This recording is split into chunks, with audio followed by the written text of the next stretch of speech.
माननीय अमितभाईंचा महाराष्ट्राचा विभागशा प्रवास सुरू आहे। त्या विभागशा प्रवासामध्ये पश्चिम महाराष्ट्राचा आज संध्याकाळी 6 ते 8:30 असे 2.5 तासाचा वेळ त्यांनी दिलेला आहे। 2 दिवसात 4 ठिकाणचे मेळावे आटपायचे असल्यामुळे त्यांचा शहरामध्ये बाकी कुठलाच कार्यक्रम नाही। एअरपोर्टला आले की डायरेक्ट बैठकस्थानी येतील। साधारणतः पश्चिम महाराष्ट्राचे शासकीय 5 जिल्ह्यांना संघटनात्मक सोय प्रवासाची कोऑर्डिनेशन म्हणून 13 जिल्हे केले आहेत। त्या 13 जिल्ह्यामध्ये प्रत्येक जिल्ह्याला अपेक्षित कोण असं निकष दिलेला आहे। तो निकष पाळल्यानंतर 1100 संख्या अपेक्षितांची झाली। जवळजवळ सगळे अमितभाईंची बैठक अमितभाईंना ऐकायला मिळेल, अमितभाईंना बघायला मिळेल म्हणून सगळे 1100 जण बैठकीला येतील, कारण त्याचा फीडबॅक जो घेतला त्याच्यात येणार आहे असं झालं।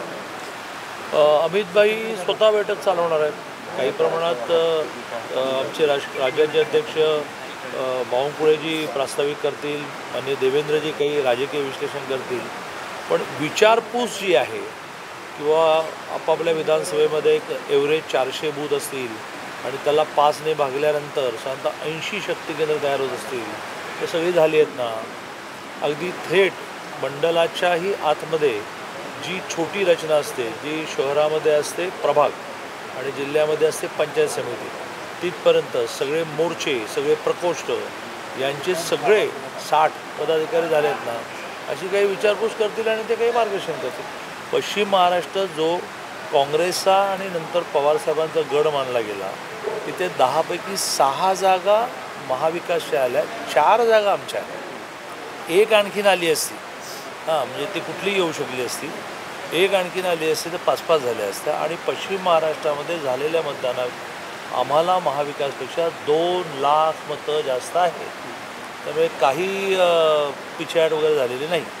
कोल्हापूर जिल्ह्यामध्ये हातकणंगले आम्ही जिंकलेली आहे, सातारा आम्ही जिंकली आहे, पुणे आम्ही जिंकले आहे, मावळ आम्ही जिंकलेली आहे, पण त्यामुळे पिछेहाट वगैरे काही झालेली नाही। 2 लाखांनी आम्ही जास्त होतो। मी 2 टर्म ह्या मतदारसंघाचा पुणे पदवीधरचा आमदार होतो। पश्चिम महाराष्ट्रामध्ये नगर धरलं जातं, कधीकधी नाशिक धरलं जातं, पण आम्ही धरताना पश्चिम महाराष्ट्र पुणे, सातारा, कोल्हापूर, सांगली, सोलापूर धरतो। 58 विधानसभा येतात।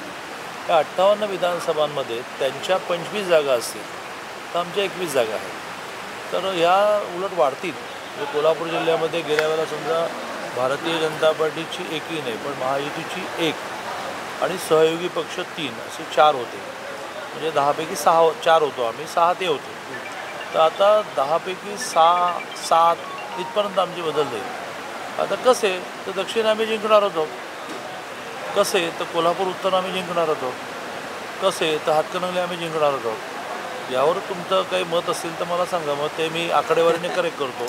लोकसभेला संपूर्ण देशामध्ये संविधान बदलणार अशा प्रकारचं नॅरेशन असूनही हातकणंगले विधानसभेसारख्या राखीव मतदारसंघामध्ये सिटिंग काँग्रेसचा आमदार असताना सुद्धा आम्ही 17,000 पुढे आहोत।